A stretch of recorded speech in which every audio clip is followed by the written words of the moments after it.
Well, good morning. Good to see you all on this wonderful Sunday morning, and I hope you enjoyed some of the showers that we got, and you're helping your gardens out. We've got some flowers blooming in our front yard, so it's always a good Sunday. Well, some wonderful things to let you know about going on around the church. Hope that you know that following the service today, we'll have our fair trade sale. We'll be out there in the foyer. You can get your coffees, chocolates, stock up for summer. This will be our last chance before the fall, and it is a great way for you to be able to support farmers around the world and ensure that they are getting justly compensated for their work.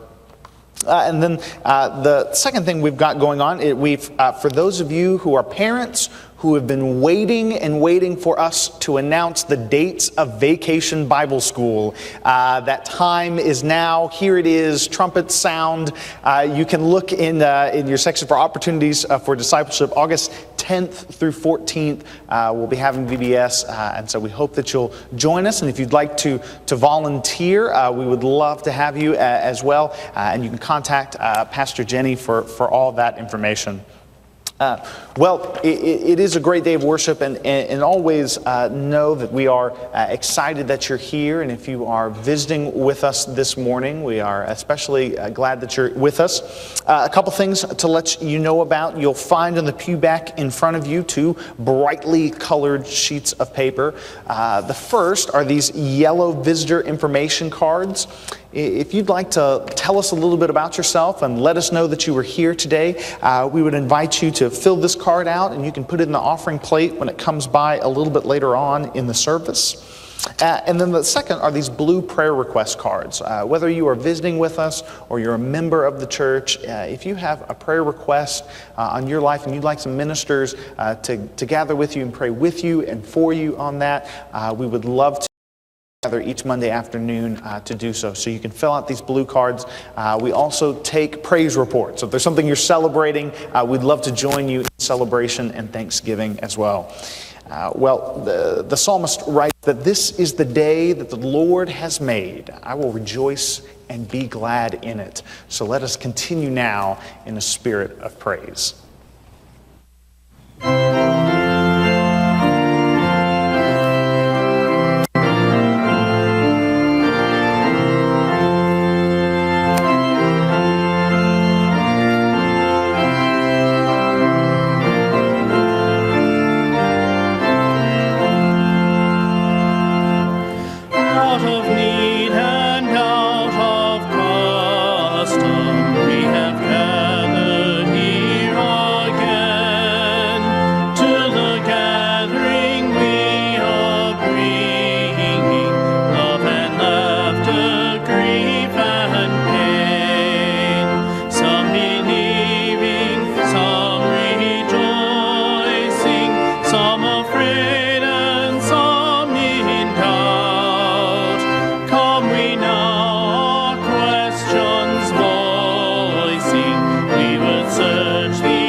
Now the questing share.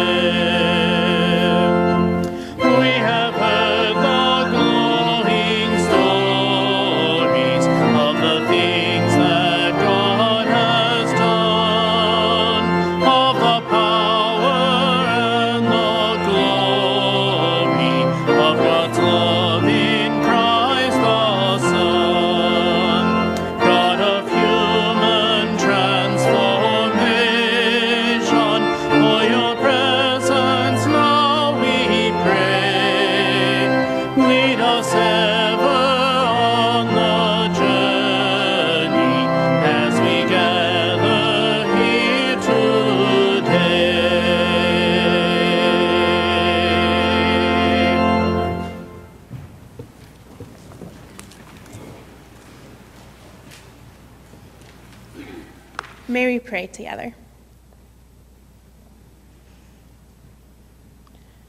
God of infinite patience and wisdom, we come to you with so many things that claim our time, our energy, our resources, our very lives. We are easily drawn away from serving you by the enticements of the world for wealth, ease, and comfort. Just like the young man in the scriptures, we are owned by our possessions, held captive by our treasures. But you give us a difficult call to leave behind our preoccupations and to follow you into the future. God, you continue to offer to us healing and hope. You seek to transform our lives from captivity to freedom, and witness and service. We look at the world in which there are so very much warfare and strife, anger and hatred, and we easily become overwhelmed by the needs and the stresses. We feel this in our own lives with the passing of a dear friend, the illness of a loved one, or the difficulty we might be facing at work or at home. Help us to place our lives and our trust in you, knowing that when we partner with you, many things can be accomplished which will provide hope and peace for others and ourselves. Help us to see this as a call that is difficult, but yet worth the challenge.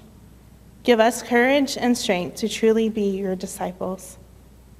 And may we pray, just as your Son taught his disciples to pray, saying, Our Father, who art in heaven, hallowed be thy name.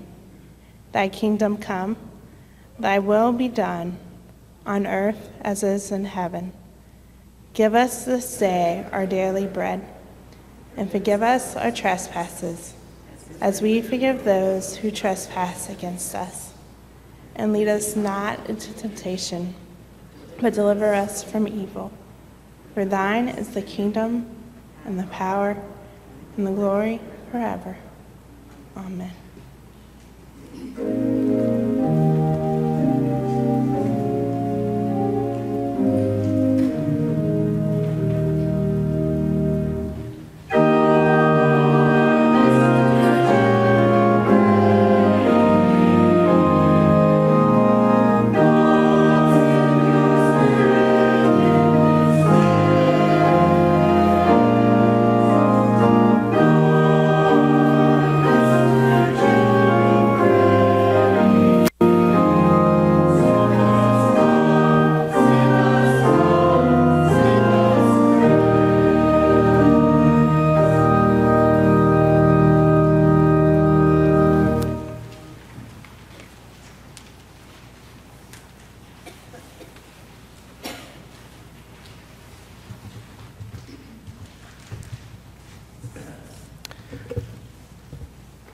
This morning's Hebrew Bible lesson comes from the book of Leviticus, chapter 27, verses 30 through 33. Starting with verse 30. All tithes from the land, whether the seed from the ground or the fruit from the tree, are the Lord's. They are holy to the Lord. If persons wish to redeem any of their tithes, they must add 1/5 to them. All tithes of herd and flock, every 10th one that passes under the shepherd's staff, shall be holy to the Lord. Let no one inquire whether it is good or bad, or make substitution for it. If one makes substitution for it, then both it and the substitute shall be holy and cannot be redeemed. This is the word of the Lord.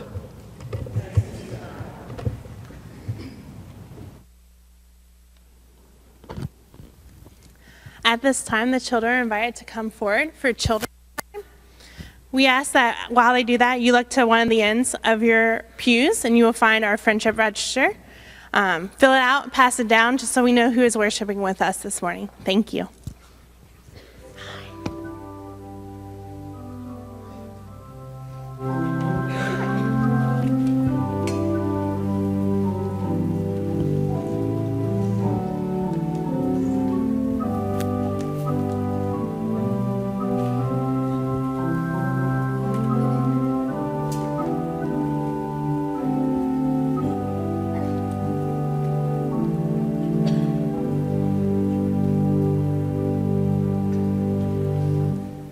Good morning. It's good to see all of you. For those who were here last week, I hope you have taken some time to think, how are you a good friend to someone, as we talked about last week? How could you do that, not only to the people you are friends with, but maybe other people as well? So today, I want to tell you a story. Once upon a time, there was a rich man who came up to Jesus and asked, "What must I do to enter the kingdom of heaven?" And so Jesus goes, "I'm following all the laws." The man goes, "I'm following all the laws, the 10 Commandments. So I'm not murdering anyone. I'm not lying. I'm honoring my father and mother. I have this down pat. Is there anything else?" And so Jesus tells him, "Go, sell what you own, and give that money to help the poor." And that's what he tells the man. And the man kind of looks at Jesus and turns away, kind of disappointed. So I wonder, for this rich man who comes up to Jesus and asks, "What must I do?" and Jesus tells him, why do you think it was hard for him? Why do you think it was difficult for him to sell everything, to do what Jesus said, to sell what he had and to help the poor? Why might it be difficult for him? You think? Just ideas. Yes. He might think that he's like not really powerful and might do something to him or something. Okay, yeah, so the whole status thing, no, that's a great point, Alex. You have to sell all this thing, like you said, it might be kind of lessing status. Any other ideas?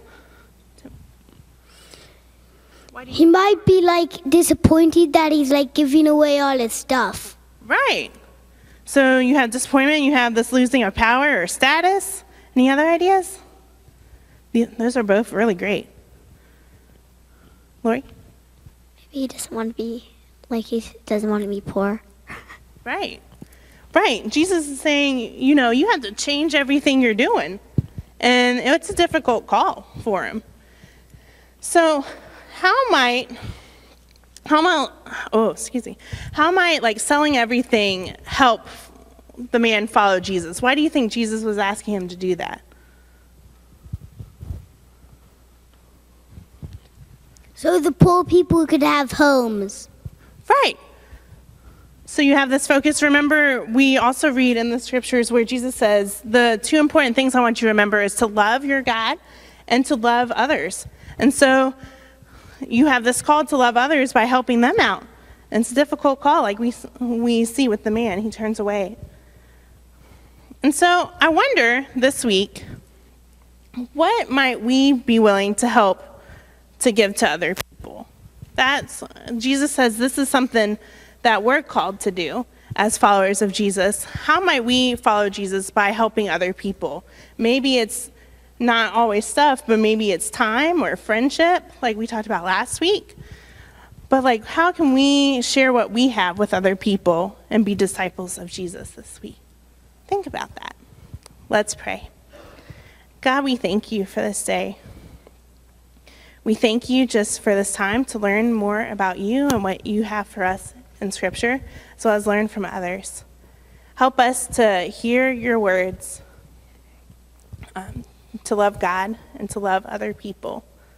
Help us to focus on others this week and how we can share what we have, whether that's gifts or talents or time with them. How can we be a blessing to others? In your name we pray. Amen. All right, third grade under, you can go to children's worship. The rest can return back to your seats.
Let us pray. Gracious and loving Lord, the time of spring is a time of renewal, a time of becoming new again, and we remember this in this resurrection season. Lord, accept these tithes and offerings as our gift to you for the gratitude and love that we share with you. Through Jesus Christ we pray. Amen.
Well, our gospel reading this morning comes from the Gospel according to Mark, chapter 10. We'll be beginning in verse 17. We'll actually conclude at verse 22. That's the Gospel according to Mark, chapter 10, beginning in verse 17. Mark writes these words. As he was setting out on a journey, a man ran up and knelt before him and asked him, "Good teacher, what must I do to inherit eternal life?" Jesus said to him, "Why do you call me good? No one is good but God alone. You know the commandments. You shall not murder, you shall not commit adultery, you shall not steal, you shall not bear false witness, you shall not defraud, and honor your father and mother." And he said to him, "Teacher, I have kept all these since my youth." Jesus, looking at him, loved him and said, "You lack one thing. Go and sell what you own and give the money to the poor, and you will have treasure in heaven. And come and follow me." And when he heard this, he was shocked and went away grieving, for he had many possessions. This is the word of the Lord. Thanks be to God.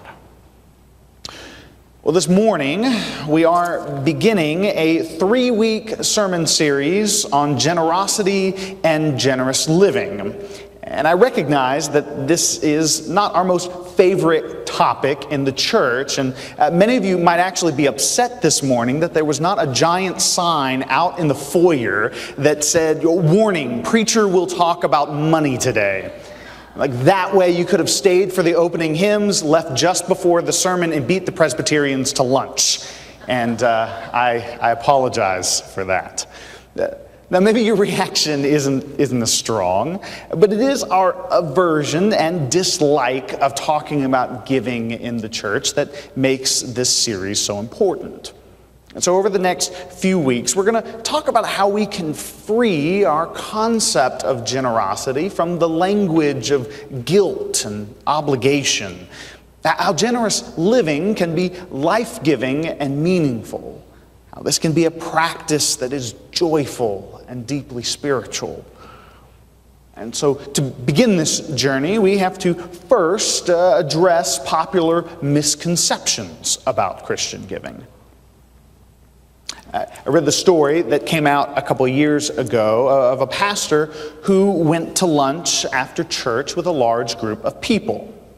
And after the meal, when the waitress brought the pastor her individual bill, as was the practice of the restaurant for any group of 5 or more, there was an automatic tip of 18% applied to the bill. Now the pastor saw the tip, crossed it out, reduced it to 0, and added the note, "I give God 10%, why do you get 18? It's a true story. Talk about a spirit of Christian love and generosity, right? Now the waitress was so angry, she posted a copy of the receipt online, which brought about both nationwide criticism to the pastor and a pink slip to the server for violating customer privacy. Now, as terrible as this story is, admittedly, it does illustrate our wrongful equating of tipping and tithing. Now, tipping has long been a practice in the United States that allows restaurants and hotels to pay pitiful baseline wages to servers and then expect the customers to make up the difference based upon our preference on whether the service was to our liking or not. Now, in the 1960s, the average tip was about 15%. It's increased to about 20% today. Now, tithing, on the other hand, has never been as strong amongst American Christians. Most studies indicate that the majority of Christians give less than 3% of their annual income to the church. Which begs the question, is it because we think God is doing a worse job helping us out than our waitress at Applebee's? Probably not, but what is the purpose of tithing? Like, when are we supposed to tithe? Have we organized this worship service all wrong and the offering should come after the service, so if you like it, you can give more? Do we take up offerings when we're doing things that you like about the church and never when you're not as pleased? What is tithing exactly, and how is it different from tipping? Now, the practice of offering a tithe to God comes from the law of Moses in the Old Testament. The book of Leviticus instructs the Israelites to set aside 1/10 of all the fruit, vegetables, and livestock that they've grown over the past year. In more modern language, we would say that they are commanded to bring 1/10 of their annual income to the temple. The tithe is for each person serving both a spiritual and a practical purpose. The tithe, it serves as a reminder that the earth is the Lord's and all that is in it, the world and those who live in it, as the psalmist so poetically writes. Each year, the Israelites gathered a portion of their income to offer to God as a sign of gratitude, thanking God for the rain and fertile soil, for good health to work the land and a good harvest, thanking God for the gift of family and new life. The annual offering reminded people of God's continued provision and faithfulness in their lives. Now, the tithe also served an important practical role in the worshiping community. The Levites who served in the temple did not own land, and they did not work in the fields. And so in an agricultural society, they did not have a source of income. And the tithes provided food and resources to the priests so they could devote themselves fully to the spiritual formation and the leadership of the worshiping community. The early Christian theologian Origen put it this way: the priest should be completely free to devote himself exclusively to the service of God. He should be supported just as we provide oil for a lamp so that it can give light. Just as the people offered a tithe to God in gratitude, the priests offered a tithe of what they received as a special sacrifice to God. And so in this way, each year, everyone in Israel recognized God's blessing in their lives through their giving. At the heart of biblical tithing is a spirit of gratitude and thanksgiving, a celebration of what God has done and a hope in what God is about to do. And while the Bible outlines specific practices for tithing, much more important than the designated amount is the spirit in which that offering is given.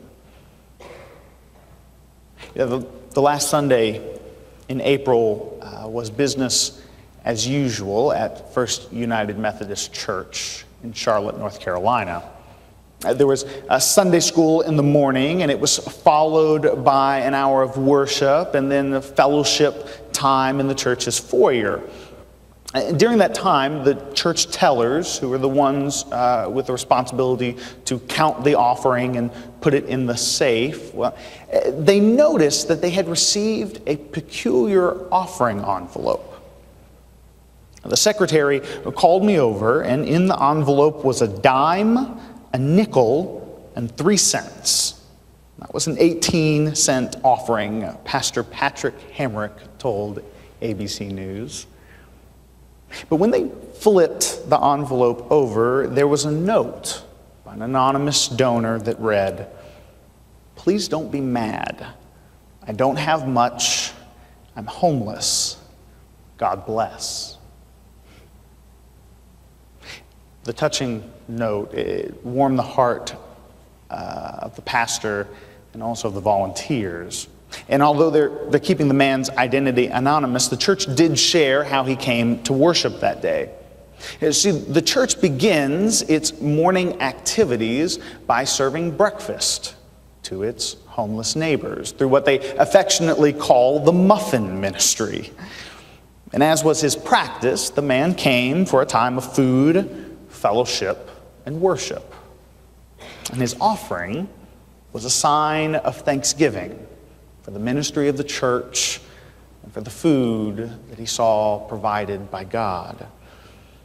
It warmed our hearts because proportionally that gift could be an average middle-class person giving $1,000, the pastor said. I feel like he gave everything he had that morning, and it's a touching example of someone who has so little to give. The man's offering that morning came not out of his abundance, but it came from everything that he had. He gave not for tax breaks or because he had some extra money at the end of the month. He gave because he was thankful for what God was doing in the life of the church. It's a beautiful example of the truth that we are always in a position to respond to God with gratitude, no matter how much or how little we make. And the story of the anonymous church member stands in contrast with the story of the rich young ruler from the Gospel of Mark. See, as Jesus and his disciples were setting out on a journey to do ministry in another town, a wealthy young man comes asking Jesus how he can inherit eternal life. So Jesus tests the man's sincerity by asking of his knowledge of the Scriptures and his observance of the law of Moses. But the young man shows genuine devotion to the Word of God.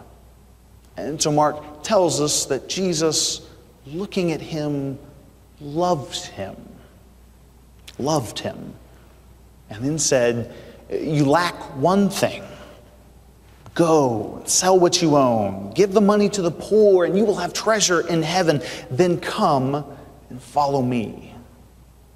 Jesus is extending an invitation to the man to join his inner circle of disciples. It makes this reading essentially a call story. But the rich young man can't bring himself to give away his possessions, and so he departs with sadness. And this is the only time in the Gospel of Mark that Jesus invites someone to be a disciple and gets rejected. The scene is not only full of realism, but it attests to how much our love of stuff can sometimes hinder our love of God. But it's also important, before we get farther in this story, to recognize that we're not creating a universal standard for Christians here. As one New Testament scholar writes, for this man, who had never followed Jesus, disposal of his wealth was a prerequisite to discipleship. And for later disciples who hear or read this story, disposal of wealth may come as a consequence. The obstacle the rich young man faced was not his intentions or his lack of resources. It was his unwillingness to move beyond comfort. He wanted to inherit eternal life, but he didn't want to sacrifice for it. Over many years, he had grown comfortable in his faith. Based upon his observance, we might imagine that he was a regular in the house of worship. He probably gave to the general fund of the temple. He might have even chaired a couple committees. And all of this was good and important work. But the life of discipleship isn't about checking boxes of duty and obligation. It's not about meeting some imaginary standard and stopping there. The life of faith should be one of continual growth and development, a life that calls us to meet new challenges with creativity and boldness. Discipleship requires ever greater commitment and giving away of ourselves in service to God and others. We never reach a point where we can just stop thinking about new ways to give of our time and talents and treasure. Jesus always presents us with new opportunities to give ourselves to others in the same generosity that Jesus gives to us. We can only learn this kind of lifestyle when we truly believe that everything we have is a gift from God. I think this is an incredibly hard lesson for us as modern people of faith to learn. Because we're not farmers and we're not ranchers. We don't depend on the sun and the rain for our annual income. Many of you in your current or former careers spent most of your time doing intellectual work. You wrote contracts, you negotiated business deals, you taught in school, or you worked in some field that required a strong mind and keen insight. So it's easy when we work hard and you devote yourself to your job to begin to believe that all that we have is what we've produced, that we give to God from what we've made, not from what we've been given. But it's in these moments that we really rob our work and our lives of meaning and significance. I mean, what if we did begin to see the creativity of our minds and the work of our hands as something inspired and gifted by God? If we spent time each day taking a moment to pause and give thanks for food that we didn't grow or life that we didn't invent. Giving thanks for the family and friends who sustain us even when we don't deserve it. Giving thanks for the church family that welcomes us, supports us, encourages us, prays for us, and nurtures us through all the highs and lows of life. For the gifts of love and beauty and joy and hope that we can't create or replicate. It's this spirit of gratitude and thanksgiving that is the heart of generous living. We give thanks to God through the church, not for services rendered, but because we want to give in honor of what God has given to us. We want to celebrate the ways that God has been good to us and to support the church and being good to others. And so it's with joy and it's with hope that we enter these next few weeks of generous living conversations. But this is a conversation that's not just meant for Sunday mornings. It should grow out of our discipleship, not from our comfort. So this week, you're going to receive an envelope in the mail from the church. And in it, you'll first receive, there'll be a letter in there talking about all the things that we're celebrating this year, all the ways God has been good to us. And it'll call you to consider supporting the church through generous giving of your time and talents and treasure. And because we believe that giving is a spiritual practice, and it's rooted in our relationship with God, you'll find a guide to reflect on how God is calling you to generous living this year. And this guide is meant not just for personal reflection, but to help conversations as a family. And parents, no matter how young your children are, I would encourage you to have a conversation with them about giving. Invite them into a discernment time around the dinner table or in the living room. Allow them to share where they've seen God be good to them this past year. What are their hopes for the future of the church? If you live alone, maybe you'll go to lunch and have this conversation with another church member or quietly reflect on your own. But I ask that all of us enter into these next few weeks with prayer and with thanksgiving. Because your pledge card that we'll ask you to bring back to the church on the 31st, it means so much more than church finances. I mean, yes, the pledges help us to design a responsible budget that reflects your giving. It helps us to see what areas of mission and ministry we might be able to grow and to expand. But the act of pledging is more than just supporting the budget. It's your way of giving thanks to God for God's generosity in your life. It's a way of celebrating all that God has done and hoping in what God is about to do. Today, the practice of tithing calls us to reflect on God's blessings in our lives. And so, may your heart overflow with thanks. May your spirit be filled with joy this week. May you know the love and the goodness of God. And may you accept Jesus' call to come and follow him, to give yourself away in love and in service to discover life and life to the full. Amen.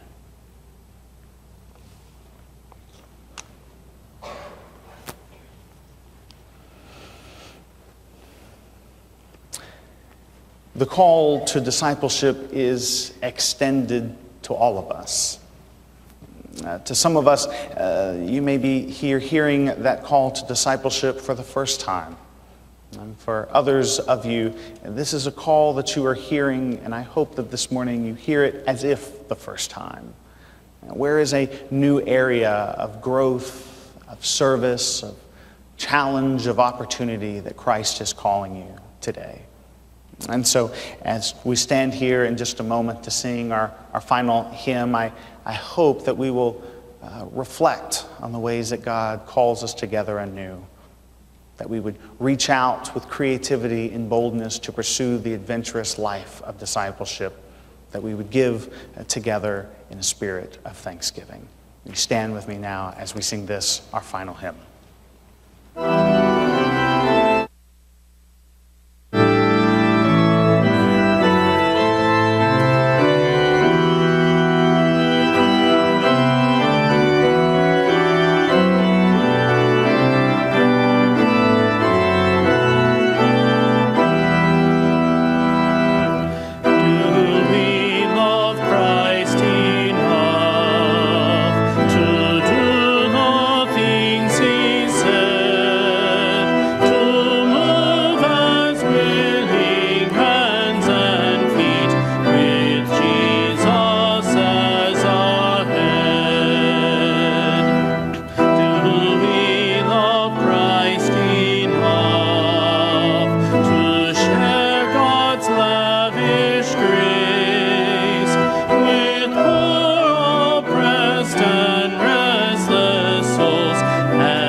Certainly is always a blessing to gather with the people of God to worship God. And so we are glad that we could worship together this morning. If you're a guest with us today, I'll be out in the foyer in just a moment. Please come by and introduce yourself. I'd love to greet you on your way out. And we will be back if you are around. We will continue through the summer with our Wednesday morning Bible study. And so we're at 10:30s in the choir room, journeying through the Bible. And then we'll be back together next Sunday for worship. But until we see each other again, may you receive this parting blessing. And go in peace, filled with a spirit of thanksgiving and the knowledge that it was by God's grace that you were created, in Christ's mercy that you are sustained, and in the Spirit's love you are held forever. Amen.